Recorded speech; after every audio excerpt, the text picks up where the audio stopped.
السلام علیکم ورحمۃ اللہ وبرکاتہ۔ رمضان پوڈ کاسٹ کی ایک اور ایپیسوڈ کے ساتھ آپ کی خدمت میں حاضر ہیں۔ رمضان چونکہ رحمتوں کا مہینہ ہے، خوشیوں کا مہینہ ہے، قرآن کا مہینہ ہے، نزول قرآن کا، جس میں اللہ رب العزت نے اس بابرکت کلام کو نازل کیا، اور اسی کی وجہ سے اس مہینے کو اتنی زیادہ فوقیت حاصل ہے تمام مہینوں پر۔ الحمدللہ رب العالمین، اس موقع میں اس وقت کو سے فائدہ اٹھانے کے لیے ہم نے یہ رمضان پوڈ کاسٹ ترتیب دیا ہے، اور اس میں ہم آہستہ آہستہ سیکھ رہے ہیں کہ کس طرح سے رمضان میں شکر گزاری سیکھی جا سکتی ہے، رمضان میں صبر سیکھا جا سکتا ہے، رمضان میں غم خواری سیکھی جا سکتی ہے۔ جہاں ہم نے قرآن کو اپنی روٹین میں شامل کرنا ہے، وہاں اچھی عادات کو بھی اپنانے کا یہی خاص مہینہ ہے۔ ہمیشہ کہا جاتا ہے رمضان از اے منتھ آف ٹریننگ۔ اس میں بہت ساری نیکیاں ہیں جو آپ کرنے کی عادت ڈال سکتے ہیں، اور اگر آپ کوشش کریں تو ساری سال ان چیزوں کو بتدریج اپنی لائف میں شامل کر سکتے ہیں۔ اسی سلسلے میں یہ ہماری خوش نصیبی ہے کہ استاذہ نکہت ہاشمی صاحبہ ہمارے ساتھ موجود ہیں، اور وہ ہمیں رہنمائی دے رہی ہیں اس سلسلے میں، اور ہم بہت سارے سوالات آپ سے پوچھ رہے ہیں، اور ہر دفعہ بڑا الحمدللہ۔ آئی اوپننگ ہوتا ہے۔ ابھی تک بہت سارے موضوعات کو ہم کور کر چکے ہیں جن پہ ہم بات کرتے رہے ہیں، اور میرے اپنے لیے اور انشاءاللہ جو لوگ اس کو دیکھ رہے ہیں ان کے لیے بھی ایک رمضان کا پرسپیکٹیو ضرور بدلے گا کہ کس اینگل سے ہم کہتے تو ہیں کہ یہ تربیت کا مہینہ ہے، یہ قرآن کا مہینہ ہے، لیکن اس کو اپنی زندگی میں شامل کیسے کرنا ہے، اس کو بریک ڈاؤن کر کے دیکھنے کی بہت زیادہ ضرورت ہے۔ تو آپ کے وقت دینے کا بہت شکریہ۔ ہم پچھلے پروگرامز میں بھی دیکھ رہے تھے کہ رمضان شکر گزاری سیکھنے کا مہینہ ہے، تو سب سے زیادہ ہم شکریہ ادا کرنا چاہتے ہیں آپ کا، اللہ رب العزت کا، جس نے ہمیں موقع دیا کہ ہم بیٹھ رہے ہیں الحمدللہ۔ اور یہ نشستیں ہو رہی ہیں، اور یہ ہم انشاءاللہ اس میں سیکھ رہے ہیں۔ استاذہ، رمضان غم خواری کا مہینہ ہے۔ غم خواری آج کے دور میں کچھ مانوس لفظ نہیں رہ گیا۔ آج تو وہ وقت ہے کہ جہاں پر خود غرضی نے اپنی شکل اختیار کر لی ہے۔ ہم ہر جگہ سیلف پورٹریشن چاہ رہے ہوتے ہیں، ہمارے پاس ایسے میڈیمز بہت زیادہ ہیں جہاں پر میں ان میڈیمز کے خلاف نہیں ہوں، لیکن بہرحال جہاں پر سیلف پورٹریشن میں ہوں اور میں ہوتا رہتا ہوں والے معاملات تھوڑے بڑھ جاتے ہیں۔ آپ کا سوشل میڈیا، آپ کا لائف سٹائل، آپ کے پاس ایسے ورک پلیسز آ گئے ہیں، ایون جو لوگ کام کر رہے ہیں وہ کام کے نوعیت ہی بدل گئی ہے۔ ہر کوئی 10 لوگوں کے درمیان بھی بیٹھا ہے، لیکن اس کو صرف یہ پتا ہے یہ میرا کام ہے، یہ میرا ہے، یہ میرا اکاؤنٹ ہے، یہ میرا فون ہے، یہ میری ایسی چیز ہے۔ یعنی آپ ایک ایسے ماحول میں ہیں جہاں خود غرضی ان بلٹ ہو چکی ہے۔ آپ ٹی وی بچپن میں بیٹھ کے دیکھتے تھے نا، تو آپ کو ریموٹ کے ٹائم شیئر کرنے پڑتے تھے، کس ٹائم کون کیا دیکھے گا۔ ایون یہاں تک کہ آپ کے پاس، جب ہم بڑے ہو رہے تھے تو ہمارے پاس یہ پیٹرن تھا کہ اتنے بجے سے اتنے بجے تک ہی ہمیں کارٹونز مل سکتے ہیں، اتنے بجے والد صاحب کے ٹی وی کا ٹائم ہو جائے گا، اتنی بجے والدہ نے یہ کام کرنا ہے۔ لیکن اب تو ہر کسی کے پاس ڈیوائس ہے، ہر کسی کے پاس اپنا کنٹرول ہے، وہ کیا دیکھنا چاہتا ہے، وہ کیا سننا چاہتا ہے، اس کے اپنے کنٹرولز ہیں۔ تو ایک ایسے ماحول میں جہاں ہمارا پورا لائف سٹائل بدل گیا چند سالوں کے اندر، اور ہمارے بچے، جب ہم ان سے بیٹھ کے یہ بات کرتے ہیں شیئرنگ اور کیئرنگ ہونے کی، اور ہمدردی سیکھنے کی، اور غم خواری سیکھنے کی، تو وہ ہر بات میں سننے کو ملتا ہے it's everyone personal matter. آپ دوسروں کے میٹرز میں کیوں جو ہے وہ شامل ہونا چاہتے ہیں؟ ہر کوئی اپنے مسائل کو بہتر طریقے سے جانتا ہے، وہ اپنے طریقے سے ریزالو کرنا چاہتا ہے۔ ایک گاڑی میں بیٹھے سب الگ الگ ہیں۔ آ، یہ ہمارا عام رویہ ہے کہ اگر ہمارے ٹریفک میں، سڑک پہ، کہیں گھروں میں کوئی حادثہ ہو جائے تو ہم اس حادثے میں پہلے لوگوں کو سکھاتے تھے۔ مجھے یاد ہے بچپن میں ہماری والدہ ہمیں سکھاتی تھی کہ بیٹا، خدا نہ خواستہ کبھی محلے میں کوئی چور آ جائیں تو آپ نے کا کیا ایکشن ہوگا، اپنی جان کی حفاظت کیسے کرنی ہے اور لوگوں کی مدد کیسے کرنی ہے۔ اور بڑے ایسے مواقع زندگی میں آتے رہے۔ اگر کسی جگہ ہم جا رہے ہیں اور خدا نہ خواستہ کوئی مشکل میں آ جائے تو اپنی حفاظت کے ساتھ مدد۔ لیکن اب تو آپ یہ کہتے ہیں کہ بس بیٹا کیپ آؤٹ آف ڈینجر، آپ اپنے معاملات کو دیکھو، دوسروں کے معاملات میں جانے کی بھی ضرورت نہیں ہے۔ اور اب تو کہیں کچھ ہوتا ہے تو ہم صرف اور صرف پکچر بناتے ہیں، ویڈیو بناتے ہیں اور آگے گزر جاتے ہیں، اور میکسیمم یہ کرتے ہیں کہ ویڈیو پوسٹ کر کے ایک شوشے کو اور بڑھانے والا کام کر دیتے ہیں۔ تو استاد، غم خواری کے مہینہ، آپ کہتی ہیں کہ اس میں غم خواری سیکھی جا سکتی ہے، ہمدردی سیکھی جا سکتی ہے۔ اس پرفتن دور میں جہاں پر خود غرضی ٹاپ ٹرینڈ ہو چکی ہوئی ہے، غم خواری کیسے سیکھیں؟ جزاک اللہ خیر۔ بڑی اہم طرف آپ نے توجہ دلائی ہے۔ ابھی آپ خود بات کر رہی تھیں کہ رمضان غمخواری کا مہینہ ہے، ہمدردی کا مہینہ ہے۔ اللہ کے رسول صلی اللہ علیہ وسلم نے فرمایا ہوا شہر المواسات، وہ ہمدردی اور غم خواری کا مہینہ ہے۔ ہمدرد کے ورڈ پر ہی اگر آپ دیکھیں، ہم درد یعنی جن کا درد مشترکہ ہے، جی، تو یہ درد خود بخود مشترکہ نہیں ہو جاتا۔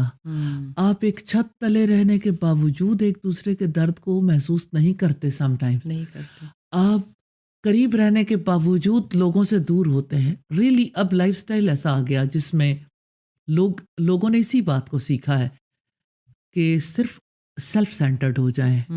آپ کی سیلف ہے، ٹاک کس بات پہ ہوتی ہے، اسکالرس کس بات پہ بولتے ہیں؟ Self love, self esteem, self is everything, even selfie culture کہتے ہیں اسے، کہ جس میں اپنی ذات کی پورٹریشن ہے۔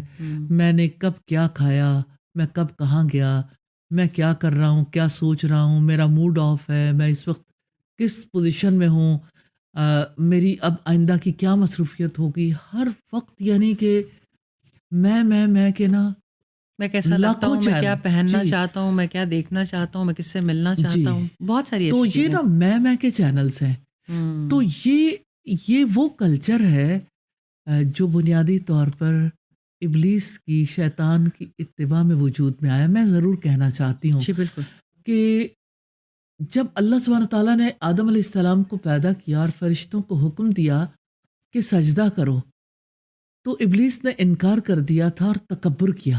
اللہ سبحانہ تعالیٰ نے واضح طور پر بتایا ابا واستکبر وکان من الکافرین، کہ اس نے انکار کیا، تکبر کیا اور وہ کافروں میں سے ہو گیا۔ کفران نعمت بھی کیا، حق کو بھی چھپایا۔ اب اس کے بعد جب اللہ سبحانہ تعالیٰ نے کہا ما منعک اللہ تسجد، یہ بتاؤ کہ تمہیں کس چیز نے روکا تھا کہ تم سجدہ نہ کرو؟ اس وقت اس نے جواب دیا تھا کہ مجھے آپ نے آگ سے بنایا اور اس کو مٹی سے، تو آگ جو ہے نا وہ تو اوپر کو جاتی ہے اور مٹی نیچے کو، تو آگ جو ہے وہ مٹی سے افضل ہے۔ اس لیے اس نے کہا انا خیر من، میں اس سے بہتر ہوں۔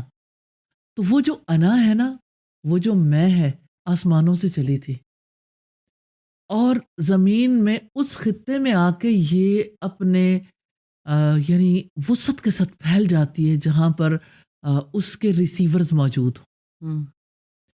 اور آج اگر دنیا میں دیکھیں تو اس کو باقاعدہ طور پر رواج دیا گیا نا، اس کو پیچھے بیٹھ کے پلان کیا گیا کیسے انسان خود پرست بنیں گے، خود غرض بنیں گے، خود فریبی میں مبتلا ہوں گے۔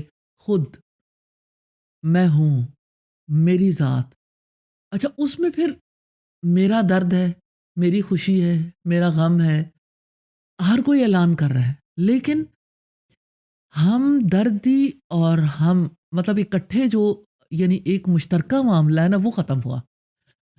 اب یہ سوشل ہونے کے کانسیپٹ کو کس طرح سے بالکل یعنی اپوزٹ سائڈ پہ لے جا کے کھڑا کر دیا گیا کہ آپ سوشل ہیں اور آپ اینٹی سوشل ہیں، کہ آپ لوگوں کے درمیان رہتے ہوئے بھی لوگوں کے نہیں ہیں، قریب والوں سے آپ دور ہیں، دور والوں کے بارے میں آپ سمجھتے ہیں آپ قریب ہیں، لیکن وہ قربت اصل میں قربت نہیں ہوتی، وہ بھی ایک دھوکہ ہے۔ وقتی طور پر آپ کو لگتا ہے کہ ہم سب قریب ہیں، ایک چینل کو سبسکرائب کرنے والے لاکھوں لوگ ہو سکتے ہیں، لیکن یہ کہ غم خواری کے لیے کوئی بھی لیکن غم کے لیے کوئی بھی نہیں پہنچے گا، نیچرلی ایسے ہی ہے۔ تو ایک پہلی بات تو یہ ہے کہ سوسائٹی کو یہ فیل کرنا چاہیے کہ یہ اثر گھر گھر میں فرد فرد پر آ چکا ہے، لوگ خود غرض بن چکے ہیں۔ دوسری بات یہ کہ اب اس کا حل بھی تلاش کرنا چاہیے کہ خود غرضی سے نکلنے کی کیا صورت۔ اندھے کنویں میں تو گر گئے، اور وہ جو اور دشمن نے ہمارے لیے پلان کیا نا، مطلب یہ پراپر ایک پلاننگ کے تحت ہوا کہ ہم ایک کے بعد دوسرے لائف سٹائل کو اڈاپٹ کرتے چلے گئے، اور اس وقت کوئی بند باندھنے والا ہی نہیں تھا، اس وقت کوئی سوچنے والا ہی نہیں تھا، اور ابھی بھی کوئی ایز اے امت تو ہم ایسی بات نہیں سوچ رہے ہیں کہ یہ کس طرف جا رہے ہیں ہم۔ جی بالکل، پچھلے ایپیسوڈ میں آپ نے کہا تھا کہ لوگ جو ہیں وہ یعنی اپنی ذات کو دیکھتے ہیں اور اپنی طرف دیکھتے ہیں اور شکر گزاری کو سمجھتے ہیں کہ یہ من کرنا ہے، کہ لوگ انہیں بہتر نہیں سمجھتے۔ جی دیکھیں وہ کون ہے جو یہ کہتا ہے کہ عاجزی، انکساری، شکر گزاری، یہ اچھی خصلتیں نہیں ہیں. مٹی کا بنا ہوا انسان ہے نا، اس کو یہی رویے زیب دیتے ہیں. آگ سے بنا ہوا شیطان ہے جس کو ایٹیچیوڈ زیب دیتا ہے. گریٹیچیوڈ تو اسی کو زیب دیتا ہے جو مٹی سے بنا ہوا انسان ہے. لیکن استاد صاحب یہ میں ایک فطرت کی بات کر رہی ہوں کہ پیدائشی اثرات بھی ہوتے ہیں اور انسان کے لیے زیادہ یعنی اس کے لیے آسان ہے شکر گزاری کا، غم خواری کا رویہ اختیار کرنا. تو یہ تیسری اہم بات ہے جس طرف میں توجہ دلانا چاہتی تھی کہ غم خواری یا ہمدردی یہ مشکل معاملہ نہیں ہے. صرف کانسیپٹ کلیئر کرنے کی ضرورت ہے، ایجوکیٹ کرنے کی ضرورت ہے، اس کی ضرورت کا احساس دلانے کی ضرورت ہے. ساتھ ان بچوں کو بھی ہماری فیملیز میں، ہماری سوسائٹی میں کو زیادہ اچھا نہیں سمجھا جاتا جو کسی کی خدمت میں لگے رہتے ہیں. کہتے ہیں اس کا تو ہر وقت یہی کام ہے کہ یہ لوگوں کی خدمت میں لگا رہتا ہے، چاہے وہ رشتہ دار ہوں یا غیر رشتہ دار ہوں. ان شوہروں کو بھی زیادہ اچھا سمجھا نہیں جاتا. آپ ہمیشہ کہتی ہیں کہ جب پہلا موقع تھا وحی کا تو رسول اللہ صلی اللہ علیہ وسلم جب حضرت خدیجہ کے پاس تشریف لائے تھے تو انہوں نے جب ان کو تسلی دی تھی تو یہ الفاظ تھے کہ آپ تو درماندوں کو کما کر دیتے ہیں، آپ تو لوگوں کے ساتھ صلہ رحمی کرتے ہیں، رشتہ داروں کے ساتھ صلہ رحمی کرتے ہیں، لوگوں کے ساتھ نیکیاں کرتے ہیں. تو ہمارے یہاں تو اس طرح کے فرد کو سوسائٹی یا فیملی میں بھی جگہ نہیں دی جاتی ہے جو لوگوں کے غم میں ہر وقت کھڑا ہوتا ہے. کہتے ہیں تو چنگا ماما بنیا رہنا ہے. مطلب ہمارا ایک کلچر ہے کہ یہاں پر غم خواری کرنے والا یا کوئی کسی کے لیے ہر وقت اویلیبل ہے، کسی نے کہیں جانا ہے اس کے لیے اویلیبل ہے، کسی کو کوئی بیماری ہے اس کے لیے اویلیبل ہے، تو اسے کہیں گے تو ویل ہے. یہ اس کلچر کے بارے میں آپ کیا اچھا، وہ جو کہیں گے؟ ماما بنے رہنے کی بات ہے نا، اب تو مامے بھی ایسے نہیں رہ گئے جی بالکل ایسا ہی ہے، کیونکہ وہ بھی اس چیز کا کیونکہ شکار انہیں ہو چکے. اس پروپیگنڈے کا شکار ہے نا کہ جی کسی کے ساتھ ہمدردی اور غم خواری اس کے برے وقت پہ اچھے وقت پہ کھڑا ہونا آپ کا فرض تو نہیں ہے. ایک چیز ڈیسائیڈ کرنی ہوگی، ہم کس کلچر میں جینا چاہتے ہیں، سیٹنک کلچر میں یا اللہ سبحانہ تعالیٰ کے دیے ہوئے کلچر میں. We have to decide. تو یہ سیٹنک کلچر ہے، تو یہ علل اعلان اس بات کو سمجھانا بھی چاہیے، بتانا بھی چاہیے، ایون بچوں کی اینیمیشن میں بھی اسے لانا چاہیے کہ سیٹنک جو کریکٹرسٹکس ہیں وہ کیا ہوتی ہیں. تو جب آپ انہیں ایجوکیٹ کریں گے اور اسے اسی کے ساتھ جوڑیں گے جس کے اندر یہ خصوصیات موجود ہیں، لوگوں کے اندر اس کی کراہت اور نفرت دلائیں گے تو لوگ نفرت کھائیں گے. جب آپ اس کی محبت دلائیں گے، جب سپیکرز اٹھ کے اسی چیز کو جو ہے وہ ہائی لائٹ کریں گے تو نیچرلی لوگ خود غرض بنیں گے. لوگ خود اعتمادی کے نام پر دوسروں سے مس بیہیو کریں گے. ہم تو اچھے ٹائم پہ آپ نے کہا کہ ہم درد کا تو مطلب ہی ہے کہ جو درد میں ایک ہو. تو ہم تو میں تو یہ دیکھتی ہوں کہ یہ تو چیز بہت ناپید ہو گئی ہے کہ اس لیے کہ جو الہامی علم ہے، جو آسمانی تعلیم ہے، وہ جو انسان کو اچھا بنانے کی تعلیم ہے وہ ناپید ہو گئی نا، وہ بہت کم ہے. اگر سوسائٹی اس کو اپنے لیے سب سے بڑی بلیسنگ خیال کرے، اس کو اپنی ضرورت خیال کرے تو سوسائٹی ایجوکیٹ کرے گی. بالکل، ماں بھی، تعلیمی ادارے بھی، سوسائٹی بھی. کوئی مشکل وقت آتا ہے تو اپنے ہی بچے جو ہوتے ہیں، آج ان کے پیپرز ہیں اس لیے وہ دادا دادی سے ملنے نہیں جا سکتے، صرف دادا دادی سے ملنے نہیں، ماں باپ سے بھی نہیں ملتے اب تو. جی، ماں باپ سے بھی نہیں ملتے، کسی ریلیٹیوز کے پاس نہیں جاتے، اور امتحانات ہیں تو پھر روزے بھی نہیں رکھتے. امتحانات ہیں تو نماز بھی ادا نہیں کرتے. ایسا لگتا ہے کہ بس سارا دن اپنے اپنے مسئلے اٹھائے سنبھالے چل رہے ہیں. اور بہرحال استاد بس امتحان تو ہے، زندگی ہے، لیکن امتحان تو اسی چیز کا ہے، لیبلوکم ایکم احسن عملا، تاکہ اللہ سبحانہ تعالیٰ تمہیں آزمائے تم میں سے کون سب سے اچھے عمل کرنے والا ہے. اصل میں اس امتحان کے لیے پیرنٹس کو بھی تیاری کرنی، خاندان کو بھی اپنی ذمہ داریاں سمجھنی ہے، ایجوکیشنل انسٹیٹیوشن کو بھی اور سوسائٹی کو بھی. استاد میں تو اکثر یہ سوچتی ہوں کہ دیکھیں انسان دنیا میں آتا ہے، اس کو اس طرح، اب جب ہم اپنے بچوں کو ٹرین کر رہے ہوتے ہیں اس کو اس طرح کی چیلنجز میں اور اس طرح کے مائل سٹونز میں اور اس طرح کی بینچ مارکنگز کر دی جاتی ہیں کہ اس میں الجھ کے رہ جاتا ہے. آج کل رمضان بھی ہے اور ہمارے پاکستان میں PSL بھی چل رہا ہے، تو سب کو پتہ ہے کہ 20 اوورز ہیں، 20 کا میچ ہے، 20 اوورز ہیں، اسی میں آپ نے جو پرفارم کرنا ہے، اچھا برا پرفارم کر کے جانا ہے. انسان کو کیوں نہیں بچپن سے یہ سکھایا جاتا ہے کہ تم بھی ایوریج، پاکستان کی 50-60 سال ہے، 50-60 سال کی اننگ کھیلنے آئے ہیں، پتہ نہیں اتنا بھی موقع ملنا ہے کہ نہیں، اور یقیناً بہت لوگوں کو نہیں ملتا. یہ 50-60 سال میں ہی تم نے جو ہے وہ اچھا بھی کرنا ہے اور برا بھی کرنا ہے، اور واپسی بھی ہے.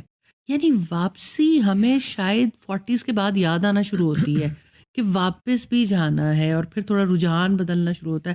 پھر پتہ چلتا ہے کہ سب کچھ ہی ہاتھ سے نکل گیا، تعلیم کے وہ مواقع بھی ہاتھ سے نکل گئے، ہمدردی، صبر، شکر، غمخواری سیکھنے کے وہ مواقع بھی ہاتھ سے نکل گئے.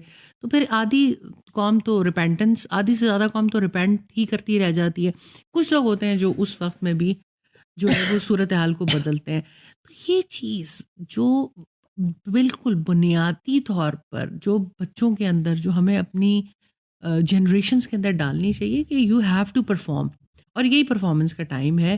اسی میں آپ نے دنیا بھی کما کے جانی ہے اور آخرت بھی کما کے جانی ہے. No doubt. فائزہ، آپ نے کہا کہ یہ بات پیرنٹس کیوں نہیں سکھا، یقیناً پیرنٹس کو بتانا چاہیے، لیکن میں یہ کہتی ہوں یہ جو پی ایس ایل کی بات آپ نے کی کہ اس میں ہر ایک کو پتہ ہے کتنی اننگز ہیں، کتنا یعنی چانس کتنا ہے. اب آپ یہ دیکھیے کہ یہ بچوں کو کس نے سکھایا؟ ماں باپ نے نہیں. بچوں کو جہاں سے یہ ایجوکیشن دی جاتی ہے نا اور مائنڈ پریپیئر کیا جاتا ہے، وہیں پہ دوسری طرف زندگی کے بارے میں بھی پریپیئر کرنا چاہیے. ماں باپ بھی کام کرتے ہیں، لیکن سوسائٹی کو، میڈیا کو، سوشل میڈیا کو بھی، ایجوکیشن، اکیڈیمیا، سب کا بڑا رول ہے. لیکن دس ابھی تو انفارچونیٹ یہ ہو گیا ہے کہ پیرنٹس نے اپنے رول کو بہت لمیٹائز کر لیا ہے. اس میں بھی باپ کوئی نے شک نہیں. پیسہ کما کے لا کے دینا، سہولیات دینا اپنا فرض سمجھ باپ تو لیا. اے ٹی ایم مشین ہو گیا، اے ٹی ایم مشین ہو گیا. ماں جو ہے وہ سروس پہ ہے سارا دن، کہ بچوں کو اچھا کھلا لے، اچھا پلا لے، اچھا ڈریس اپ کرا لے. ماں بھی اور ویمن امپاورمنٹ کے چکر میں باہر ہی ہے. جی وہ باہر پہ، گھر پہ بھی ہے. تو میں سمجھتی ہوں کہ وہ بائی پارٹس کی چیزیں نہیں سوچ رہی ہے کہ اس نے یہ چیزیں بھی اولاد کی اچھا تربیت میں ویسے اگر شامل آپ کرنی. ماؤں کا مائنڈ سیٹ دیکھنا چاہیں نا ریئلی، تو ماں اپنے آپ کو بالکل سیٹسفائڈ کر لیتی ہے کہ میں نے اس کی فوڈ کا بہت اچھا خیال رکھا، جی. اس کے لباس کا بہت اچھا خیال رکھا، اور میں نے اس کے یعنی سونے جاگنے باقی جو دن بھر میں اس کی ایکٹیویٹیز کا بہت اچھا خیال رکھا. تو کسی جانور کی ماں بھی ایسا ہی خیال رکھ لیتی ہے. لباس اس کو اللہ سبحانہ تعالیٰ نے دیا ہوا ہے، باقی چیزیں ماں باپ کھلا پلا لیتے ہیں. تو جانور اور انسان میں فرق ہوتا ہے. بھائی انسان کی ماں جو ہے اس کو اچھی تہذیب بھی سکھانی ہے، اس کو اچھا انسان بھی بنانا ہے، اس کو اچھی خصوصیات سکھانی ہے. وہ انسان تو بنے. بالکل. تو وہ انسان کی شکل میں اپنے اندر اگر ایسی خصوصیات رکھتا ہو جو دراصل انسانوں کی خصوصیات نہیں ہیں. دیکھیں ہمدردی انسانی خصوصیات میں سے، خود غرضی تو جانوروں کی خصوصیات میں سے. تو اینیمل بیہیویئر کیوں سکھا رہے ہیں ہم اپنی نسلوں کو؟ ہمیں رک کر یہ سوچنا چاہیے.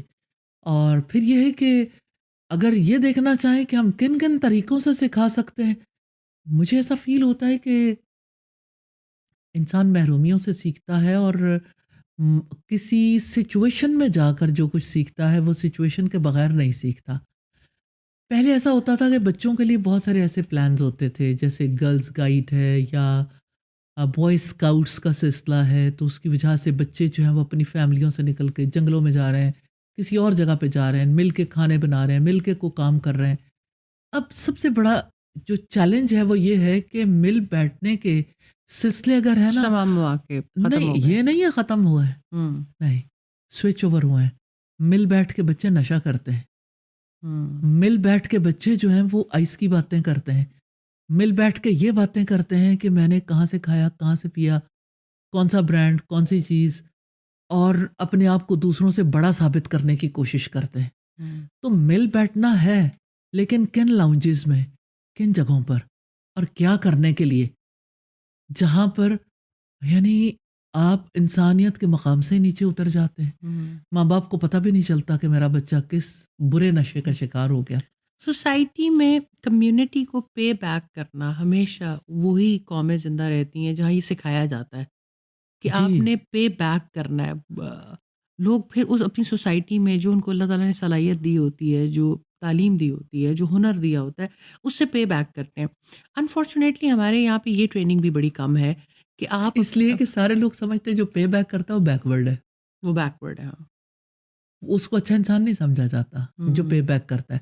اپنے لیے تو ہر کوئی سمجھتا ہے کہ مجھے پے بیک کرنا چاہیے، لیکن دوسروں کے لیے پے بیک نہیں کرنا استاد چاہتے. ان کو ہماری سوسائٹی ہیرو بھی نہیں بناتی ہے نا، ان کو اور زیرو بنا دیتی ہے. جو کسی مقصد کو اگر آپ دیکھیں ہر کاز بیس، انسان کے اندر یہ بھر دیا گیا کہ آپ ہی ہیرو، ہاں تو اب آپ کو کسی اور ہیرو کی نہیں، ضرورت ہی ایک نہیں. جو کاز بیس لوگ کام کر رہے ہیں، ایسی بات تو نہیں ہے کہ کمیونٹی میں کام نہیں کر رہے، but they are the most مطلب جو ہے نا فنیٹکس کی کیٹیگری میں ڈال دیا جاتا ہے. وہ کسی بھی کاز کے لیے کام کر رہے ہیں. میں کہتی ہوں کوئی اینیمل کاز کے لیے بھی کام کر رہا ہے، کوئی انسانوں کی کاز کے لیے کر رہا ہے، کوئی دین کے لیے کر رہا ہے، کوئی کسی بھی چیز کے لیے کر رہا ہے، کوئی ایسا ہیومینٹی نہیں ہے کو.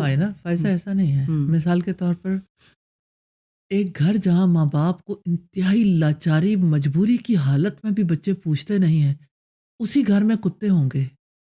ڈاگس کے لیے اس قدر زیادہ ہمدردی، ان کو ہاسپٹل لے کے جانا، ان کے آپریشنز، ان کے ساتھ رہنا.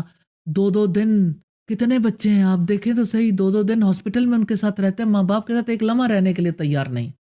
اس کا یہ مطلب تو نہیں ہے کہ ان کے اندر ہمدردی نہیں ہے، لیکن ان کو اینیمل لیول پہ لے جا کے ان کی محبتوں کو ڈائیورژن لگائی گئی نا، یہ کہ بات بھی آپ کی درست ہے. محبت کا جو انسانوں سے مرکز تو ہے وہ یہ اچھے ہیں، یہ انسان آپ کے نہیں وفادار ہیں. ہے. جی، آپ کے ماں باپ سے زیادہ آپ کے ڈاگز، آپ کی کیٹس، آپ کی اپنی جو آپ سے ایسوسیٹڈ چیزیں وہ زیادہ اہمیت کے حامل ہیں. صحیح.